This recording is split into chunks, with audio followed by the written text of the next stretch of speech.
a exclusividad a ese tema. Y había que hacer un reglamento, había que desarrollar la autoridad, había que planificar todo el futuro de la autoridad sin dejar de cumplir con el resto de responsabilidades de una dirección que era una de las más grandes del ministerio. Hicimos el reglamento. Quienes dicen haber estado detrás del proyecto de ley dicen que les tomó 8 años preparar la ley y lograr que se aprobara. Y nos dieron 120 días para hacer el reglamento. Un reglamento que en España tomó entre 3 y luego 9 años, y en México 5 o 6 años. Nos dieron 120 días para hacer un reglamento. Y lo hicimos. En 120 días hicimos el reglamento. Que es, con algunas variaciones, producto del aporte de la ciudadanía en 2 vueltas de prepublicaciones y conversatorios con el sector público, sector privado, con sectores académicos. Tuvimos 2 versiones y finalmente la versión que ha sido promulgada con el decreto supremo 003 y que es el reglamento que está vigente. Adelante, por favor. El propio ministerio ha sufrido una variación, ha cambiado su estructura orgánica, hay una nomenclatura diferente, ya no existen las direcciones nacionales, ahora existen las direcciones generales. Como consecuencia de lo que la autoridad dentro de la nomenclatura oficial se llama Dirección General de Protección de Datos Personales, no obstante que la ley la llama Autoridad Nacional de Protección de Datos Personales. Entonces, lo que hicimos en el reglamento fue, porque es más fácil modificar un reglamento que una ley, decir que tiene 2 nombres. Puede usar los 2 nombres, Dirección General de Protección de Datos Personales y Autoridad Nacional de Protección de Datos Personales. Entonces no hay 2 autoridades, es una sola que puede usar 2 nombres. Y tiene ahora un organigrama bastante escueto, bastante pequeño, pero que digamos que aunque no están designados todavía los directores, ya tenemos gente trabajando en este tema, y desde junio del año pasado esta dirección se ha separado de la Dirección Nacional de Justicia, que tiene ahora otro director, y hemos quedado a cargo de la Autoridad de Protección de Datos Personales con un grupo de personas que sí estamos ahora todos a tiempo completo dedicados a echarla adelante. Hemos llegado personalmente desde junio del año pasado a más de 4.000 personas en charlas de difusión, y por medios eso se multiplica mucho más. Tenemos una gran actividad de difusión y estamos tratando de sacar adelante esta autoridad con todas las dificultades que eso tiene, porque ustedes comprenderán que los presupuestos en la administración pública son anuales, entonces no es que uno pueda crecer en un año geométricamente, sino tiene que ir avanzando poco a poco, pero tratamos de hacerlo con paso firme. Adelante. ¿Qué cosa hace esta autoridad? ¿Qué dice la ley sobre esta autoridad? ¿Cuáles son sus funciones? La primera es mantener actualizado y administrar el registro de bancos de datos personales. Allí, entre otros actos, deben inscribirse los bancos de datos, todos los bancos de datos personales. No su contenido, es decir, no se va a trasladar la información de los bancos de datos personales, las planillas, los clientes, los proveedores, los usuarios, los miembros de un colegio que configuran un banco de datos personales, tienen que inscribirse, pero no con todo su contenido, sino simplemente con una suerte de sumilla, con una información de sus finalidades, de su nombre, de para qué sirve, de forma que el ciudadano pueda ubicar dónde es que los datos personales suyos están siendo manipulados. La siguiente es una función de orientación y de difusión. El acceder a esta invitación para venir de acá forma parte de ese trabajo, y hacemos también eventos de difusión en todo el país. Contestamos consultas telefónicas, absolvemos consultas por escrito, por correo o por físico, un muy grande número, y estamos acudiendo a cuanta invitación se nos hace para dar a conocer la existencia del derecho y la existencia de la autoridad, porque si algo tenemos claro es que nadie defiende, protege ni ejercita algo que no conoce.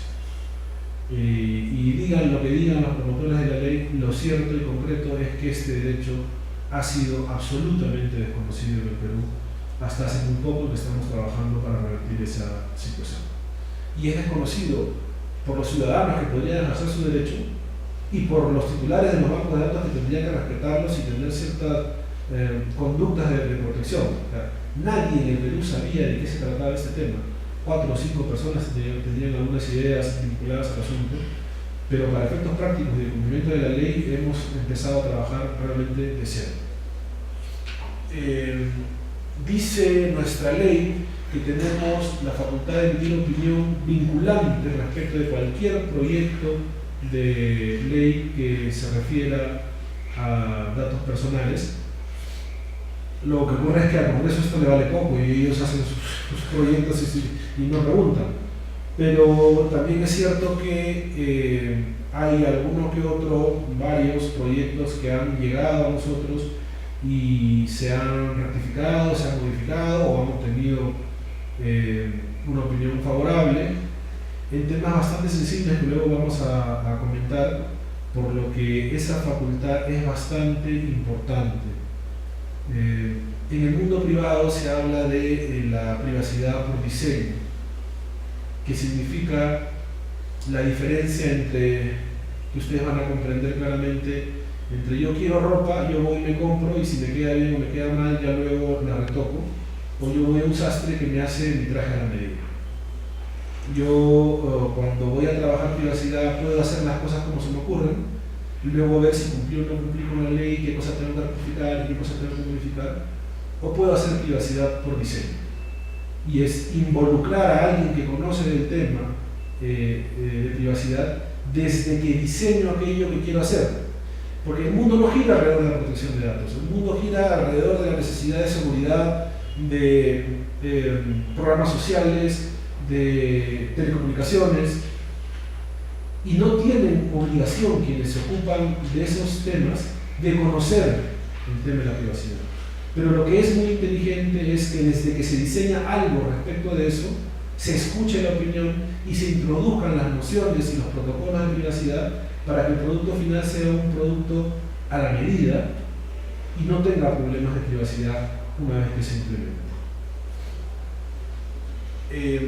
Ejercemos la función de tutela del ciudadano respecto de los derechos que ahora vamos a comentar, que son los famosos derechos ARCO, de acceso, notificación, cancelación o oposición. Estos derechos se ejercitan por el ciudadano ante quien trabaja sus datos, ante el titular del banco de datos, y si no se obtiene una respuesta o la respuesta no es satisfactoria, se viene a la autoridad y la autoridad se ocupa de que sus derechos sean respetados si hubieran sido violados. Tenemos facultad de supervisar el cumplimiento de las exigencias de la ley y su reglamento y sancionar su incumplimiento. Es decir, supervisamos y sancionamos también. Las sanciones son multas que pueden llegar hasta las 100 UITs. Eso es, si no me equivoco, 370.000, es algo más de $100.000. No estamos en los montos europeos, pero tampoco son poca cosa para una economía como la peruana. Adelante. Ahora, yo no sé si hasta este momento ustedes tienen contestada la pregunta esencial, ¿no? ¿Qué son los datos personales? En sencillo, son la información que permite identificar a una persona, porque la identifica de plano, porque la hace identificar. En términos legislativos, son una información numérica, alfabética, gráfica, fotográfica, acústica o de cualquier otro tipo concerniente a personas naturales que las identifica o las hace identificables a través de medios que puedan ser razonablemente utilizados. Es decir, cualquier información, sea el soporte que sea, de este tipo, que hace que yo identifique a una persona o que sin mayor esfuerzo la pueda identificar. Conversábamos la semana pasada con un experto en seguridad y me dice, bueno, es que eso es bien relativo, porque para alguien entendido en medidas de seguridad y en informática, identificar a una persona a partir de unos datos mínimos, como una fotografía o como los nombres de pila, le toma 40 minutos. A un no especializado le tomará más tiempo, pero a un especialista no le resulta un esfuerzo notable identificar a una persona con una foto, porque hay programas que se lo permiten hacerlo y hay una base de datos donde ese rostro ya está identificado y 1000 maneras de hacer las cosas que pueden tomar 15 minutos. Pero bueno, la ley en este como en otros casos de esta materia intenta seguirle los pasos a la realidad, pero no siempre lo consigue. La protección de datos es una experiencia jurídica asombrosa realmente. Es una de las pocas disciplinas que intenta estar 2 pasos detrás de la realidad. No puede estar delante ni puede estar al mismo tiempo, pero en general las disciplinas jurídicas han estado 400 pasos detrás de la realidad. Entonces, una de sus grandes dificultades es que se ocupa de una materia que evoluciona a velocidades vertiginosas y trata de renovar principios y de adaptar principios a realidades que se mueven a una velocidad que nunca antes habíamos conocido. Estos bancos de datos pueden estar en bancos, estos datos pueden estar recogidos en bancos de administración pública o de administración privada. Nuestra ley no distingue, ni siquiera para la posibilidad de sanción, como sí se hace en España, por ejemplo, en que la administración se le determina la infracción pero no se le pone la multa. En el Perú sí se le puede poner la multa a una entidad del Estado. ¿Avanzamos? Luego de saber, en teoría, cómo se define y qué son, podríamos dar una mirada a saber cuáles son. Todos los que ven ustedes ahí son datos personales. Algunos nos identifican por sí solos, otros necesitan combinarse con información adicional para identificarnos o para dar datos nuestros. La placa de un vehículo, por ejemplo, por sí sola no necesariamente identifica a alguien, pero vinculada con un nombre, con una fecha de compra, con un color o con los ocupantes, probablemente identificará a la familia o a la persona. Y en general, todo depende. Si yo digo Ollanta Humala, ustedes saben a quién me refiero, solo con el nombre. Si yo digo Arturo López, hay millones. Si yo digo Arturo López Cosqueño, habrá miles. Arturo López de la universidad, habrá decenas. Y si describo su rostro, ya sabemos quién es. Todo depende de la cantidad de información, de la notoriedad de la persona, pero allí cuando esa persona se hace identificable, es que yo he conseguido sus datos personales. Adelante. Dentro de todos esos datos personales hay algunos que se consideran sensibles y tienen especial protección por diferentes razones. Aquí están agrupados por colores, ¿no es cierto? Los datos biométricos que por sí mismos nos identifican son sensibles porque identifican a una persona 100%, ¿no es cierto? Los científicos, por un tema de puridad científica, dicen 99.999%, pero el ADN nos identifica al 100%, ¿no es cierto? El iris, biométricamente procesado, nos identifica al 100%. La huella digital, creo que salvo el caso extrañísimo de los gemelos idénticos, nos identifica al 100%. La imagen del rostro biométricamente procesada permite una identificación al 100%. Y esa es la diferencia que ustedes podrán imaginar, aunque hay quienes dicen que eso no debería verse así, porque la sola fotografía puede procesarse biométricamente y sería un dato sensible de plano. Yo creo que no hemos llegado a ese punto todavía. Pero, ¿cuántas veces hemos visto a una persona que sale en una foto y dice no soy? ¿No es cierto? No soy. En contextos de infidelidad o de corrupción, dice ese no soy. Además hay una máxima entre los hombres que dice que hay que morir negando, ¿no es cierto? Bueno, mientras sea una fotografía, yo puedo morir negando y no haber forma en que alguien pruebe a ciencia cierta que soy de la fotografía. Pero si esa fotografía es biométricamente procesada y comparada con una fotografía del rostro biométrico procesado, se puede comparar con esa fotografía, no hay forma de negarlo. Y eso, por esa razón, es un dato sensible. Luego están informaciones vinculadas con la esfera más íntima del ciudadano, que tiene que ver con su vida sexual, con su salud y en el Perú con los ingresos económicos. Porque el proyecto en el Congreso sufrió esa división. Los congresistas quisieron que los ingresos económicos sean datos sensibles, probablemente pensando en la posibilidad de evitar que sus ingresos sean públicos. No lo han conseguido en realidad, pero bueno, eso fue el intento, y en el Perú los ingresos económicos son datos sensibles. Los datos referidos al origen racial y étnico son datos sensibles, al igual que las opiniones y condiciones políticas, religiosas, filosóficas, morales y la información de afiliación sindical. Y fácilmente se comprenderá por qué. Porque han sido fuente de discriminación, de segregación y de utilización para actividades nefastas, ¿no es cierto? Para genocidios, para persecución. Y eso hace que ese tipo de información sea sensible. ¿Avanzamos? La otra pregunta que imagino que será, y entonces, ¿qué cosa es un banco de datos? Un banco de datos es un conjunto organizado, estructurado de datos personales que permite encontrar a una persona, identificarla o ser identificable sin mayores esfuerzos. ¿Cuál es el dato central, digamos, el elemento que nos permite concluir que estamos ante un banco de datos? Una cierta organización, una cierta estructuración que lo diferencie de un depósito. ¿No es cierto? Yo puedo encontrar en una habitación, en un espacio, un montón de papeles amontonados que tienen datos personales, pero a medida que no estén estructurados y organizados de manera alfabética, numérica, cronológica, lo que fuera, que me permita, con un esfuerzo menor, encontrar la información, si eso no ocurre, yo no estoy ante un banco de datos. Si yo tengo que organizar, estructurar, hacer todo el trabajo para poder acceder a la información, no estoy ante un banco de datos, estoy ante un depósito de papeles que contienen información. Y esa diferencia puede ser importante para saber si ese depósito lo destruyo y lo elimino o paso a convertirlo en un banco de datos dependiendo de las finalidades que tenga que cumplir. Adelante. ¿Qué es tratamiento? El tratamiento alude a la manipulación, al uso, pero como los datos personales no son cosas, no se utiliza el verbo uso. Y se utiliza una expresión que es tratamiento. Y tratamiento significa todas esas actividades, casi todos son verbos, ¿no? Recopilar, registrar, organizar, almacenar, conservar, modificar, transferir, suprimir, bloquear, utilizar, consultar, extraer. Todas esas actividades referidas a datos personales son consideradas tratamiento. Y es importante advertir que el tratamiento empieza con la recogida.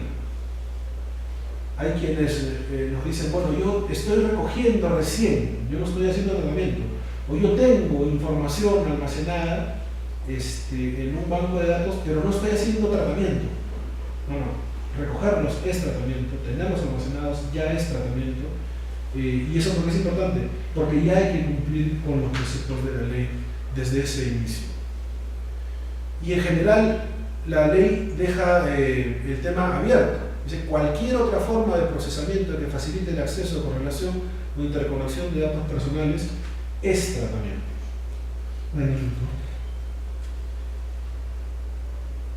Y ese tratamiento tiene que realizarse para que la información sea utilizada de modo útil y no perjudicial al ciudadano, obedeciendo determinados principios. Son muchos los principios. Y a diferencia de los principios jurídicos que nosotros podemos haber estudiado para aquellos que son abogados o estudiantes de derecho, en materia civil o en materia constitucional, que son esas cosas lejanas que utilizamos cuando la ley tiene vacíos, cuando tiene lagunas, para integrar, para hacer analogías, nosotros tenemos que acudir a los principios en ausencia de normas específicas. No es ese el concepto de principios en protección de datos personales. Estos principios son principios operativos, directamente aplicables, que permiten o que no permiten, que tienen que ser utilizados para interpretar las normas, para interpretar las acciones y para guiar el diseño, la creación y cualquier forma de tratamiento de datos personales. Los principales son consentimiento, finalidad, calidad, proporcionalidad. Vamos a detenernos un poco en consentimiento luego, pero finalidad, ya se ha mencionado antes, tiene que ver con la necesidad de que los datos personales sean tratados para la finalidad o finalidades que fueron tomados o entregados. Yo no puedo tener un banco de datos para la finalidad que luego se me ocurra. En el caso de las entidades públicas es más severo todavía. ¿Por qué? Porque las finalidades están establecidas por la ley. Los servidores públicos estamos sujetos al principio de legalidad. Solo podemos hacer aquello que la ley que nos autoriza a hacer cosas dice que podemos hacer.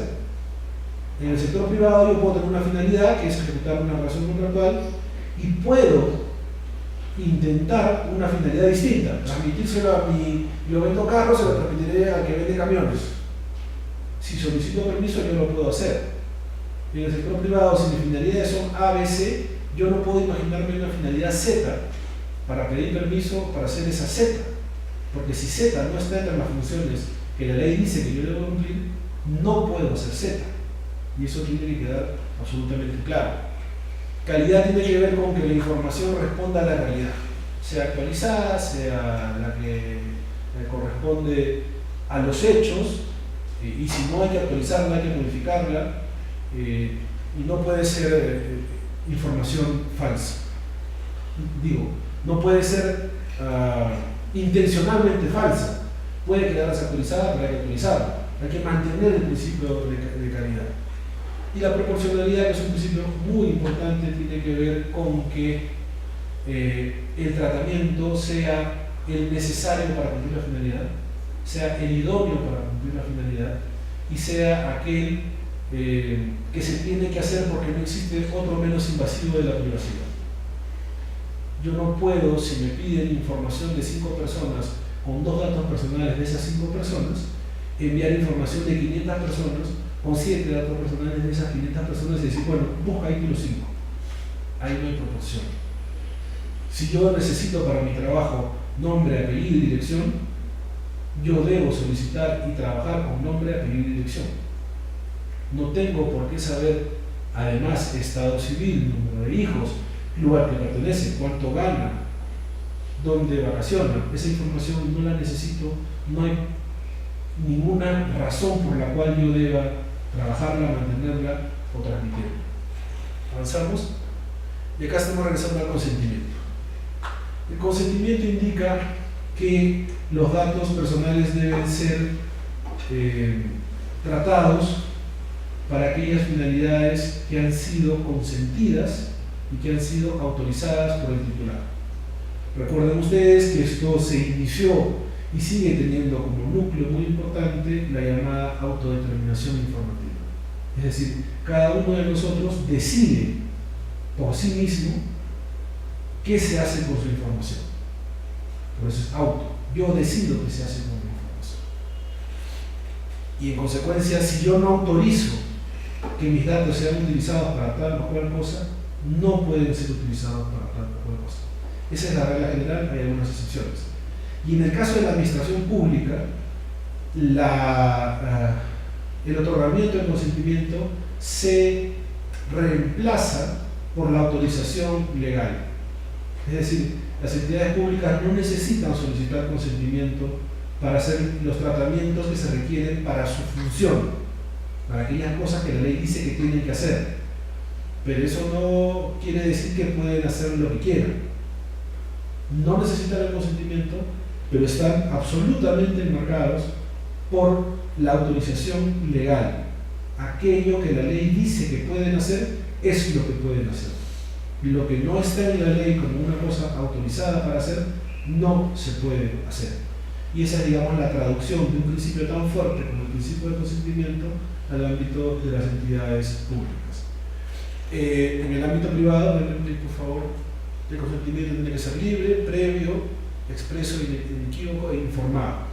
En el ámbito público, la traducción de esto sería que las autorizaciones tienen que ser expresas, explícitas, claras, no ambiguas, y que tienen que interpretarse de manera restrictiva.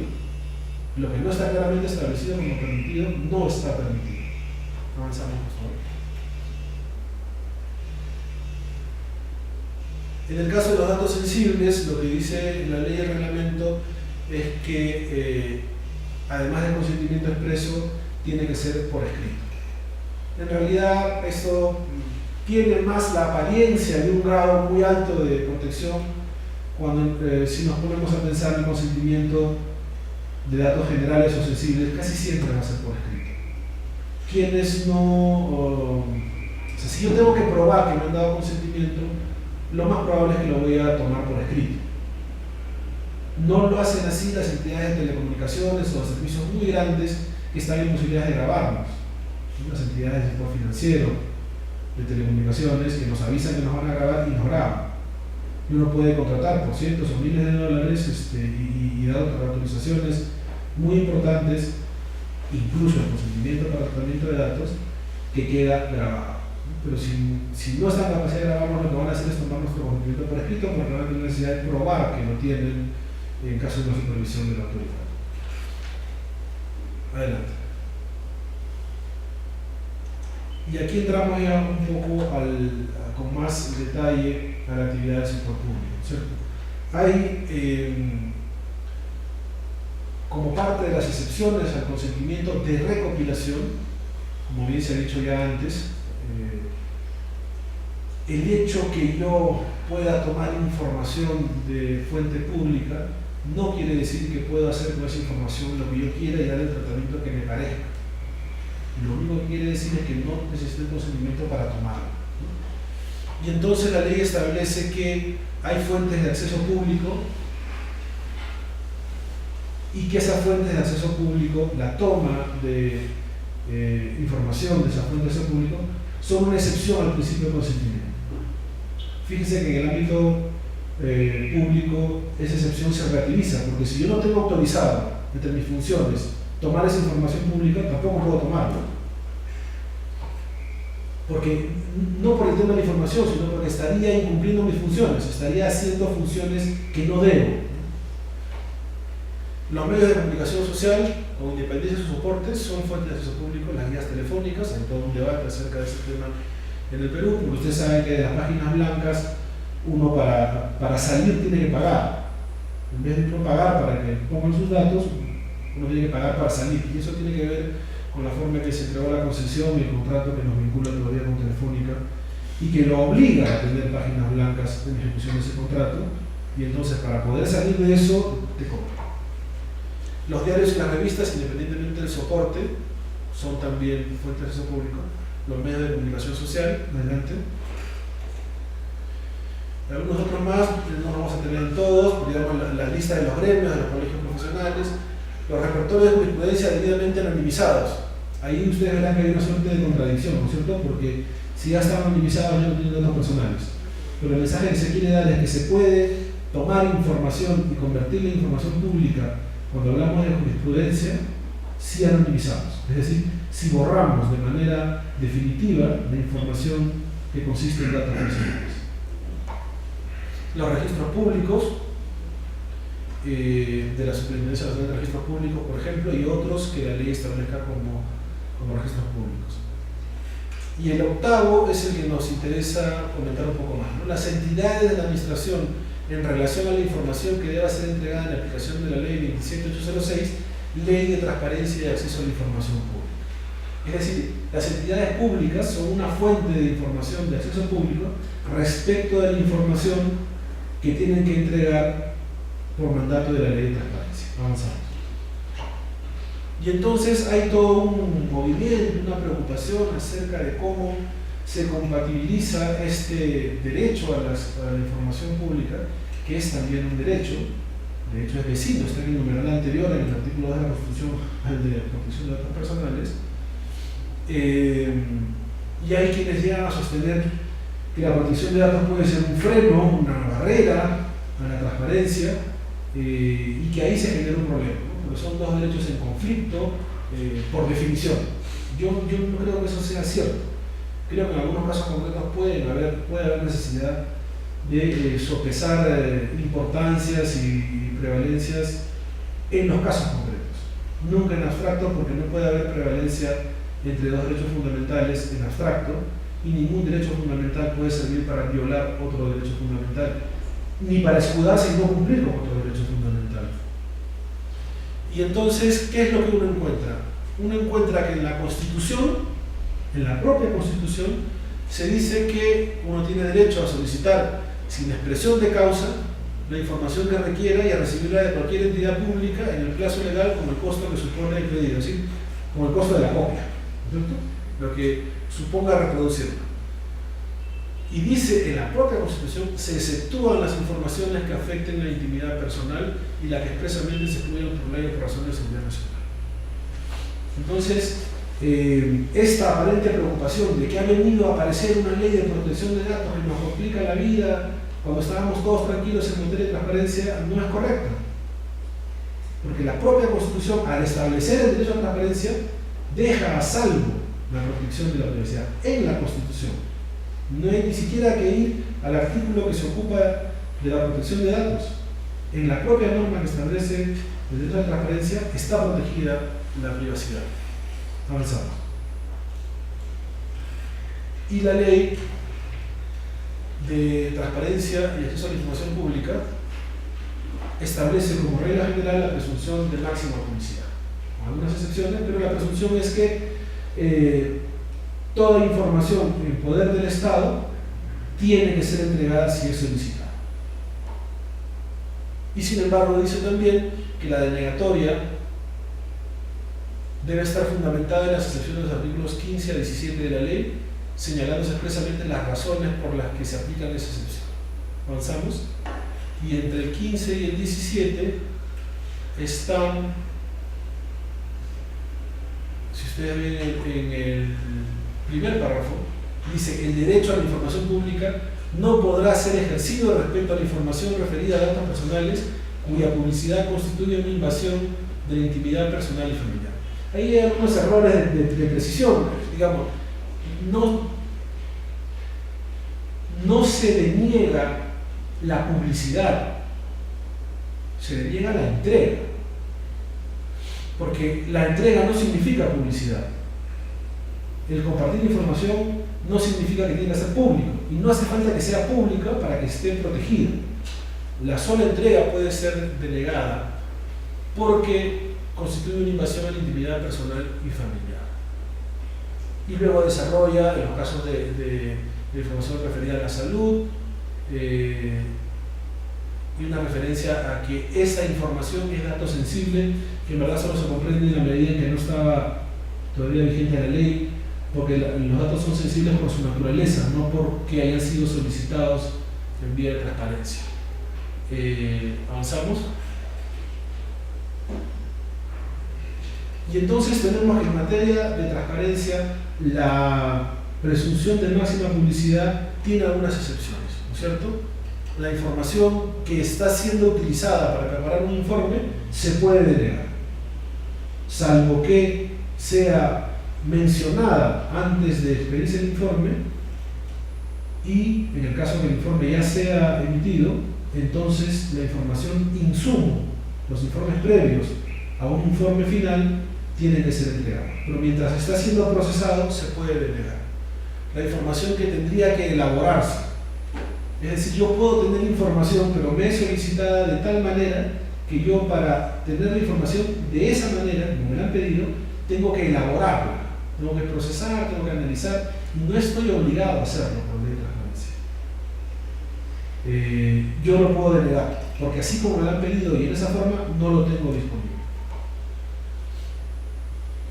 Luego, se puede cumplir, esto no es una excepción, no se deniega, pero no se entrega, sino que se informa dónde está publicada y se cumple con la obligación. Se deniega la información confidencial, la información reservada y la información secreta, que está definida en la propia ley. Dentro de la información confidencial se consideran los datos personales que puedan afectar la intimidad y la privacidad de un ciudadano. Si ustedes se dan cuenta, hasta este momento no hemos mencionado ni la ley ni el reglamento de protección de datos personales, sino la Constitución y la ley de transparencia. Y en ambas normas, con absoluta claridad, está establecido que la transparencia no significa llevarse por delante la privacidad de los ciudadanos. Avanzamos.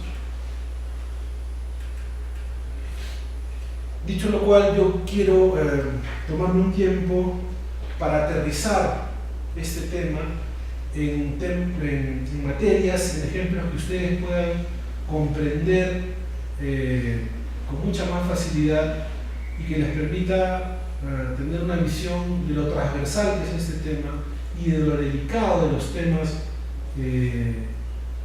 que pueden estar vinculados a la protección o a la desprotección de datos personales. Rápidamente les voy a contar algunas cosas en las que hemos participado. La policía tenía un planteamiento. Queremos saber la identidad de quienes hacen llamadas de emergencia falsas. En un gran porcentaje son niños. Y es un problema, ciertamente es un problema. Y la pregunta: ¿y para qué quieren saberlo? no había respuesta, ¿no? En ese momento la llamada falsa de emergencia no era ni siquiera una falta administrativa. En algunos países es un delito, acá ni siquiera era una falta administrativa. Ahora ya lo es. Pero había varias preguntas que la policía no estaba en condiciones de responder. ¿Para qué? ¿Cuánto tiempo? ¿Cómo lo vas a hacer? ¿Qué vas a hacer con la información de las llamadas que sí son verdaderas? ¿Las vas a eliminar? ¿En cuánto tiempo? ¿Quiénes en la policía, de qué rango y en qué dependencias van a tener acceso a ese banco de datos? Porque imagínense ustedes que les dicen que su información va a quedar registrada si ustedes hacen una llamada de emergencia para denunciar un delito flagrante frente a su casa. ¿Ustedes creen que alguien llamaría a la emergencia sabiendo que su nombre va a quedar como denunciante en la computadora del comisario? Yo no llamaría. ¿Quiénes van a tener acceso a la computadora? Y en consecuencia lo que ocurrió es que se morigeró el pedido porque al final la verdadera intención era que las entidades prestadoras de servicios de telecomunicaciones les dieran un acceso con una clave para acceder a todo el banco de datos con el nombre, dirección y ubicación de todos los usuarios de telefonía. Ustedes podrán ver aquí con toda claridad a qué se refiere el principio de proporcionalidad, ¿cierto? Yo digo que quiero saber quiénes me hacen llamadas falsas y pido tener acceso a una información universal de usuarios de telefonía. No hay proporción. Claramente no hay proporción. Había un proyecto de ley, yo no conocía que existía una cosa así, pero existe un registro de ludópatas para que estas personas, los que juegan compulsivamente, no puedan entrar a los casinos de juego. Y ese registro suponía que los familiares se inscribían a ludópatas. Y la pregunta es cómo así una persona en pleno ejercicio de su derecho, porque no estamos hablando de que estén interdictos ni nada, puede ser impedida de hacer lo que le dé la gana.